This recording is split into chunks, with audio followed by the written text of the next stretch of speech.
شوفوا هذه المسجله هذه اكثر من 8 سنين وهي منزله في هذا الكراج هذا.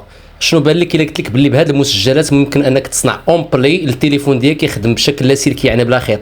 على التكنولوجيا ديال الثمانينات الاخوان. هذه المسجله هذه من نوع سوني، بحثت عليها في الانترنت جبرتها بانها تصنعت في الاواخر ديال الثمانينات وخرجت للبيع في 1990، وكان الثمن ديالها ديك الساعه تقريبا شي $100 اللي كتسوى في 2026 دابا شي $300، يعني تقريبا شي 3000 درهم. يعني ديك الساعه كتشري هذه بحال راك شاري شي ايفون ولا ما عرف شنو.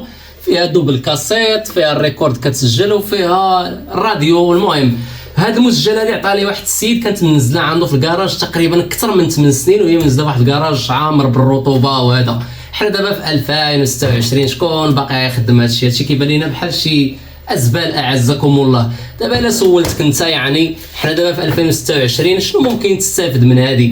الاغلبيه غيقول لك يعني هي فيها كاسيت، والكاسيت فيه شي دقائق معدوده ما خدامش لينا هادشي، هذه الزبل. كاين اللي غادي يقول لك غيدي عند متشطره غيمشي يوزنها في الميزان غتجيب له شي درهم 2 دراهم، لان علاش فيها ما فيها حتى شي معادن قليل، داكشي اغلبيه فيها بلاستيك. وكاين اللي غيبغي يخدم مطور اكثر يقول لك غادي نفرتكها، فيها هنايا 2 بيفان، فيها دينامو، فيها مركبات الكترونيه. بحال دابا انا بيدي كنبقى نجمع المركبات الالكترونيه كنجمعهم من الاجهزه القدامين. وكان اللي غيخدم مطور اكثر الا قلت لك شنو ممكن تصايب هذه اونبلي يعني اونبلي اللي كيدوز الصوت من التليفون للباف باش يولي مجهد. اونبلي كيخدم لاسلكي بلا خيط الاوكس بلا حتى شي حاجه. اونبلي كيخدم لاسلكي وكيخدم بلا بلوتوث ولا ويفي، لاسلكي وبلا بلوتوث وبلا ويفي. يا سيدي بهذه المسجله ممكن تصايب بها اونبلي. كنت صايبت لكم هذه قبل 7 سنين على القناه. جبنا مسجله قديمه، يعني تقدر تجيب اي مسجله قديمه كما بغات تكون، كتجبد غير داكشي اللي فيها لداخل، كتبدل لها الكادر وكتصايب واحد لومبلي اللي غير كتحط حداه التليفون اوتوماتيكمون الصوت كيدوز من التليفون للبيفان. اقوم برفع الصوت.